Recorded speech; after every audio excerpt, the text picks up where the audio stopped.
Olá, seja bem-vindo a mais um Univerciência, o primeiro programa brasileiro de TV aberta e internet que é produzido por meio de uma colaboração entre as TVs e universidades públicas nordestinas. Tudo para levar até você a ciência que é feita no Nordeste.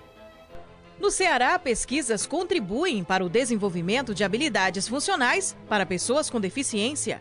Cientistas da Universidade Estadual do Sudoeste da Bahia e parceiros entram com pedido de patente por conta da descoberta de biocombustível. E ainda, pesquisadores da Universidade Estadual da Paraíba desenvolveram um software que ajuda na diferenciação dos tipos de AVC.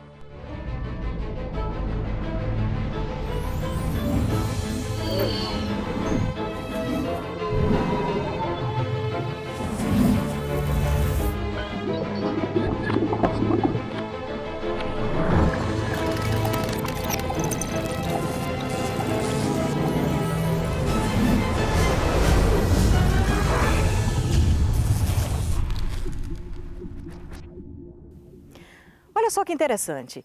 Cientistas da Universidade Federal do Ceará vêm desenvolvendo uma série de estudos na área de tecnologias assistivas. O resultado pode contribuir na ampliação das habilidades funcionais da pessoa com deficiência.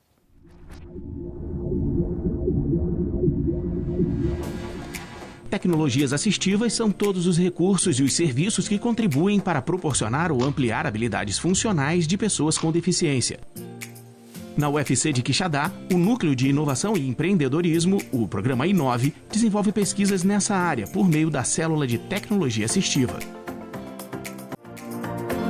Em 2016 estava iniciando a graduação e eu e mais 3 amigos, a gente pegou e vamos tentar desenvolver tecnologias para acessibilidade. Em 2018, a gente formalizou como projeto de extensão. Esse projeto de extensão faz parte do programa Inove, que é um programa maior, né, que tem vários projetos. O aprendizado é enorme, né, tanto humano como tecnológico. Eles se desenvolvem muito na parte de desenvolvimento, né, de hardware, mas a parte social é importantíssima. Eles veem o impacto social do trabalho deles.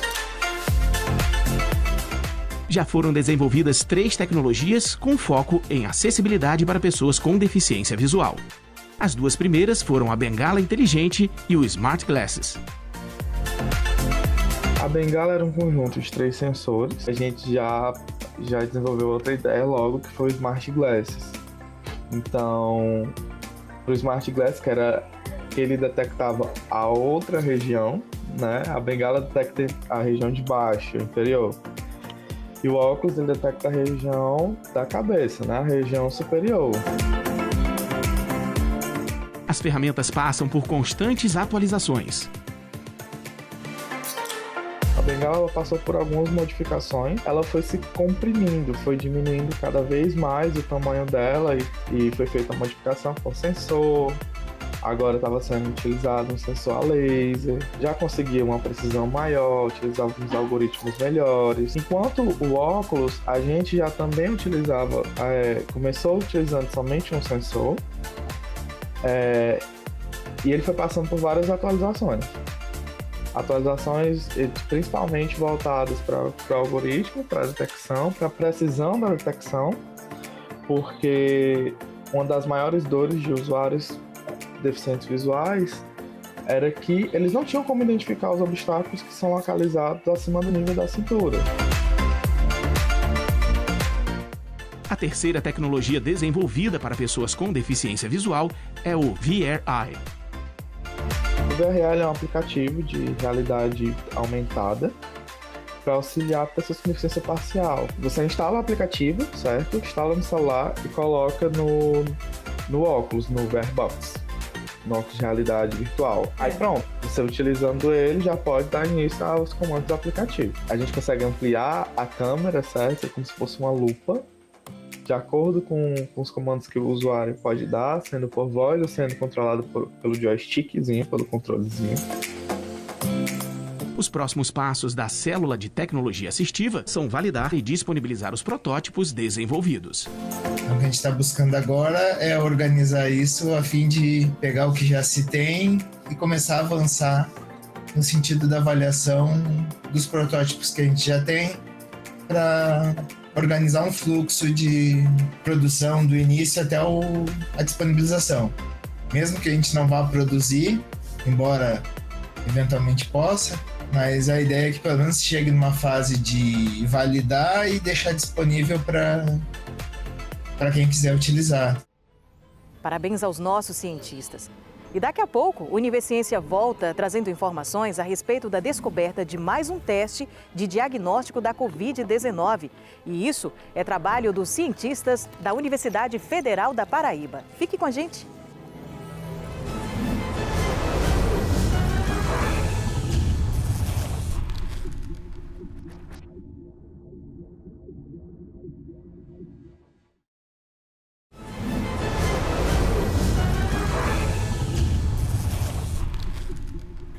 Mais uma notícia boa vindo da ciência. Desta vez, dos cientistas da Universidade Federal da Paraíba. É que eles estão trabalhando num novo teste rápido de diagnóstico da Covid-19. Vamos entender como é que ele vai funcionar? Pesquisadores do Departamento de Química da UFPB, da Escola Técnica de Saúde e do Hospital Universitário Lauro Vanderlei desenvolveram um teste sorológico para diagnóstico de Covid-19. O modelo utiliza inteligência artificial para a detecção do novo coronavírus. Esse teste é um teste rápido, né, mais rápido, menos custoso, né, custo mais baixo do que o teste de referência, que é o PCR. É um teste baseado em um sensor eletroquímico, onde uma pequena gota de sangue, né, no momento esse teste está dimensionado para análise de soro sanguíneo. Então, uma pequena gota, uma pequena quantidade de sangue, o soro sanguíneo é separado, é colocado ao sensor. A gente obtém o sinal eletroquímico da interação entre o soro sanguíneo e o sensor, e esse sinal eletroquímico ele é tratado matematicamente por um algoritmo de reconhecimento de padrões, e ele dá como resposta positivo ou negativo em relação à incidência de Covid no momento da análise. O procedimento é rápido, de baixo custo e pode ser realizado em qualquer lugar. Esse procedimento leva em torno de 30 a 40 minutos. O sensor é um sensor de baixo custo. A técnica empregada é uma técnica eletroquímica também de baixo custo, associada a um equipamento que pode ser facilmente portabilizado. Então pode ser levado a qualquer espaço, qualquer local, sem uma estrutura complexa de laboratório, né? O próprio uso do equipamento não requer um treinamento complexo para sua execução. Então, essas são algumas vantagens desse teste, né? O uso da inteligência artificial, esse algoritmo de reconhecimento de padrões, ele facilita bastante o desenvolvimento de sensores eletroquímicos mais simples.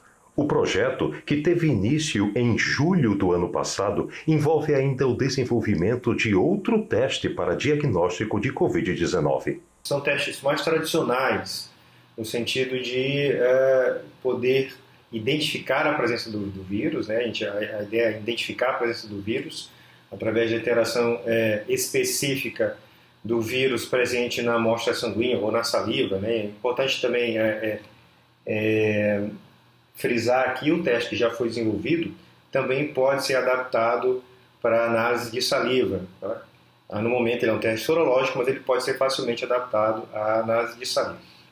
Então esse outro teste está sendo desenvolvido, é um teste que baseia-se na interação entre o vírus e algum modificador do sensor, geralmente um anticorpo, na presença no sensor eletroquímico. E a intenção de desenvolver esse outro teste é detectar a presença do vírus em amostras de fluidos biológicos, né, como eu falei, soro sanguíneo ou saliva, ou mesmo amostras de água, amostras de esgoto doméstico, para que a gente possa fazer um monitoramento da presença do SARS-CoV, né, do vírus, nessas matrizes, né, tanto no esgoto doméstico quanto em água de abastecimento. Resultados preliminares obtidos a partir de 100 amostras de soro sanguíneo apresentaram aproximadamente 90% de sensibilidade na detecção do novo coronavírus. A intenção é de que, em breve, possa ser feita a transferência de tecnologia a empresas e governos interessados no teste. Agora imagine um combustível menos agressivo ao meio ambiente e ainda por cima de baixo custo.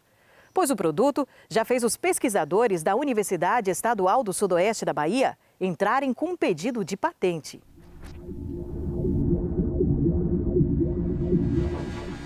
O grande desafio hoje da pesquisa de base, né, é produzir novos processos, né, porque o biodiesel ele tem que ser competitivo no seu processo de produção para ele competir com o diesel, né? Então, baseado nisso, nós temos que fazer pesquisas de base. E uma delas é usar biocatalisadores, né? Que seria uma inovação, né? Porque evitaria certos tipos de processos na hora que nós usamos os catalisadores químicos. E uma dessas formas é usar os micro-organismos para isso. E os micro-organismos, eles no seu habitat, eles têm uma adaptação, né? E produzem alguns tipos de enzimas. E essas enzimas podem ser aplicadas a biocatalisadores no biodiesel. Então, nessa pesquisa, ela foi feita coletando primeiro amostras, né, de esgoto e de efluentes, né, já tratados também, em indústrias de laticínio, aqui no sudoeste da Bahia. E, a partir daí, nós conseguimos obter os micro-organismos desses tipos de ambientes, né, que nós vemos apenas como ambientes inadequados, mas que ali tem vida, né, e essa vida é de uma prospecção biotecnológica. E esses fungos, nós conseguimos isolá-los, né, são vários tipos, e daí conseguimos fazer sua multiplicação, para conseguir fazer uma solução adequada e um crescimento dessas células, para formar o biocatalisador, né? Que ele foi feito em uma solução à base de óleo vegetal e nutrientes para crescimento dessas células. Então, utilizamos também o poliuretano, que nada mais é do que uma esponja, né? Que muitas donas de casa conhecem, para imobilizar esse micro-organismo. E, em seguida, nós conseguimos ter o poliuretano preenchido com os micro-organismos. Logo em seguida, nós conseguimos aplicar, né, esse poliuretano, que nós chamamos de micro-organismo imobilizado, para ocorrer a reação de esterificação e transesterificação, que é uma reação entre um óleo vegetal, pode ser qualquer tipo de óleo, pode ser um óleo de coco, um azeite de dendê, e o óleo de soja, que é mais usado. Por que é mais usado? Porque é mais produzido aqui no Brasil, né? Quanto menor o valor da matéria-prima, mais eu vou conseguir torná-lo mais competitivo. E utilizar um álcool, né? Essa reação ela vai ocorrer, mas vai levar muito tempo para ela ocorrer sozinha, da presença dos ácidos graxos contidos nesses óleos com o álcool. Então, nós utilizaremos a estrutura feita anteriormente, que vai produzir o biocatalisador em mini reatores, né? Que futuramente vão ser projetados para reatores maiores, juntamente com o álcool. Então, essa seria a pesquisa base para a produção do biodiesel, a base do biocatalisador, que seria a enzima lipase. A pesquisa tem que avançar, né? A primeira coisa que nós temos que ter estrutura, né, e recursos para que a pesquisa avance. Nós saímos agora da primeira parte, que foi essa parte do doutorado, da pesquisa base, de bancada, e a ideia é que essa pesquisa evolua em reatores, né, maiores, não a nível industrial ainda, mas reatores de bancada muito maiores, para que a gente veja como é que vai funcionar esse micro-organismo nessa atuação de desenvolvimento desse biodiesel, né, usando o biocatalisador produzido pelos micro-organismos. A patente, na verdade, ela assegura, né, os direitos da pessoa que faz a invenção, né, ou elabora um processo industrial para que outra pessoa não produza, não copie, né, esse processo ou produto ou qualquer outra formulação que você faça ou descoberta que você faça. E na pesquisa a questão mais, a patente ela é feita mais também pela maioria dos pesquisadores, para assegurar, né, com a intenção de voltar verbas, né, que o processo consiga chegar à indústria e a gente consiga captar verbas para a universidade, né? Essa é a nossa intenção de gerar essas patentes, para que a universidade consiga se manter à base dos projetos da pesquisa básica, né? Futuramente, a gente produzir o nosso próprio biodiesel numa indústria que alguém deseje fazer isso, desenvolver essa tecnologia, né? Ser desenvolvida a nível de mercado. Fazer uma produção de biodiesel, né? Que ele seja mais barato possível para competir com o diesel, né? Para que seja interessante o investimento numa indústria futura, né? Para que ele seja competitivo. E como nós, aqui no Brasil, nós temos muita área de plantio, o óleo de soja é uma alternativa viável, né? Porque nós temos uma boa produção de óleo de soja. É diferente de alguns outros países que não têm essa produção tão intensa do óleo vegetal, nós temos essa vantagem, né? Então, seria uma expectativa positiva, né, nessa questão de produção. Mas ele pode ser aplicado, esse biocatalisador, para um reuso de óleo a partir de frituras, de óleo, qualquer tipo de óleo vegetal. Então, isso pode ser até uma questão ambiental também, de você utilizar um resíduo que acaba sendo descartado de modo inadequado, ser recolhido, né, e produzido para os carros. E o impacto, e fazer a redução desse impacto da poluição. E depois do intervalo, cientistas da Universidade Estadual da Paraíba desenvolvem um software que é capaz de detectar os diferentes tipos de AVC. A gente volta já já.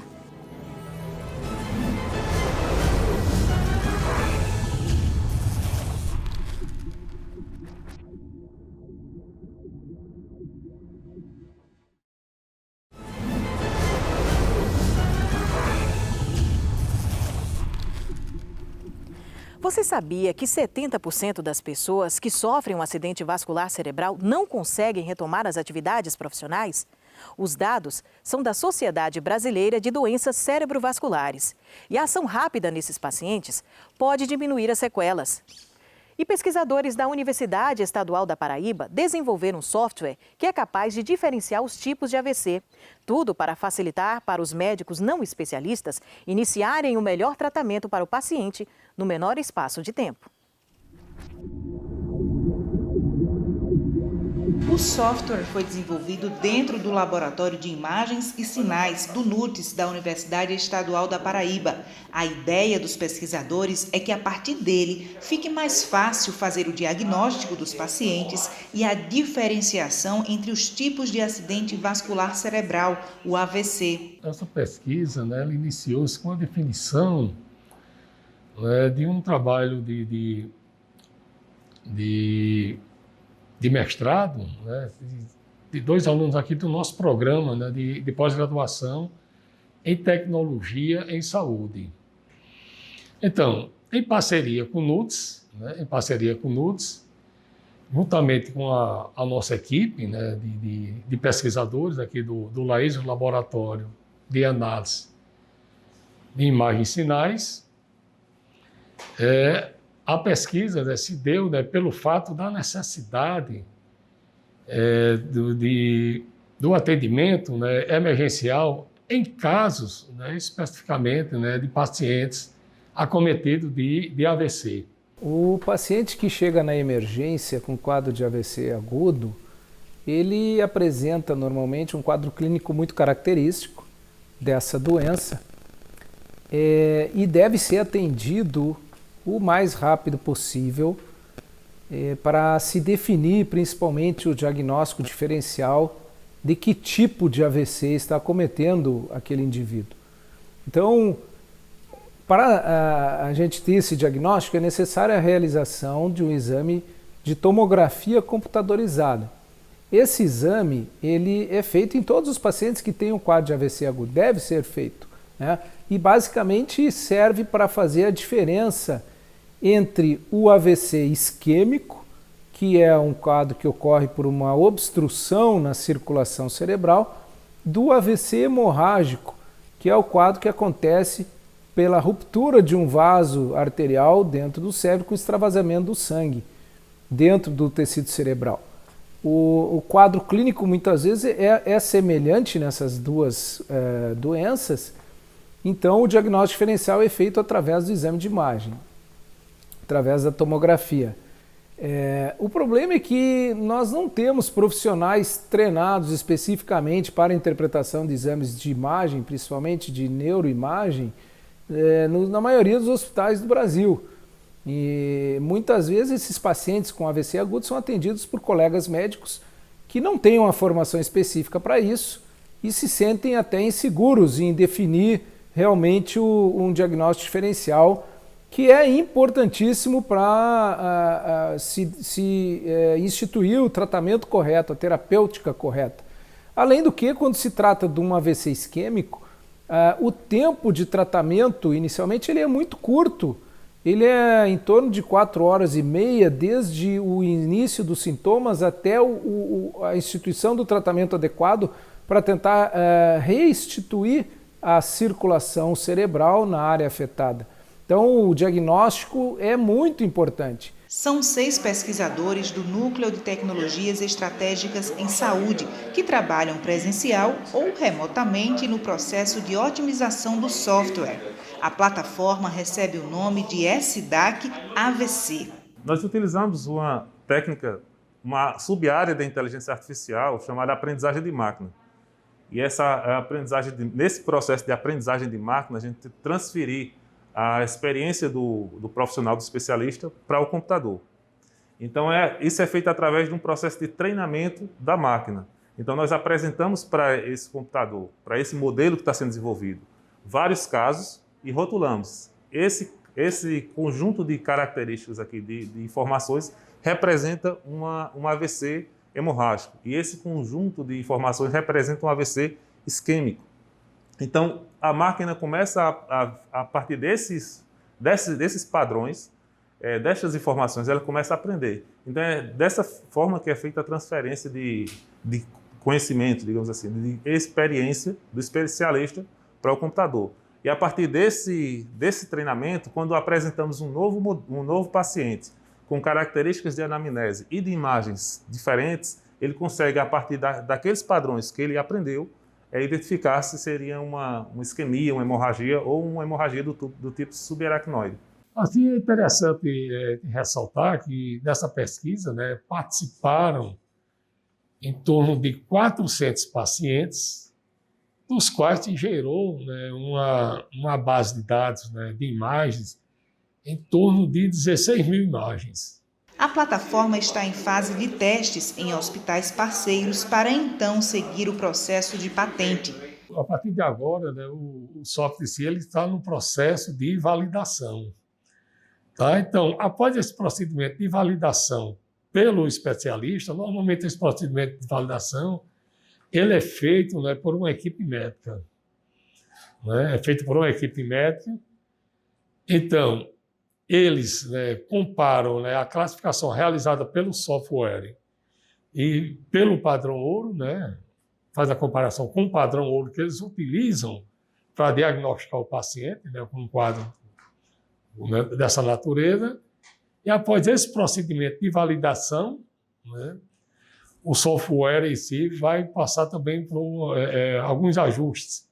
Esses ajustes serão definidos após o procedimento de validação da equipe médica. Outro processo em si é a melhora do interfaceamento, essas coisas. Vai passar por um teste de usabilidade. Só após isso, com injeção de novas funções, é que o software vai estar disponível. Eu acho que deve levar aí pelo menos aí mais uns 6 meses, para que se tenha o uso do mesmo. Ele vai impactar assim, diretamente o uso dele no interior do estado, ou seja, nos pequenos centros, não nos grandes centros médicos, mas nos pequenos centros, onde normalmente não há médicos especialistas em determinadas áreas. Então, um plantonista lá no hospital do interior, quando recebe um paciente com um quadro desse, o software em si irá o ajudar bastante, o auxiliar no diagnóstico. E são pesquisas como esta que trazem um pouco de esperança para as pessoas que sofrem um AVC. Parabéns aí mais uma vez aos nossos pesquisadores. Bom, o Universiência de hoje fica por aqui. Muito obrigada por sua audiência e sua companhia. Voltamos na próxima semana, trazendo até você as pesquisas científicas desenvolvidas no Nordeste. Até lá!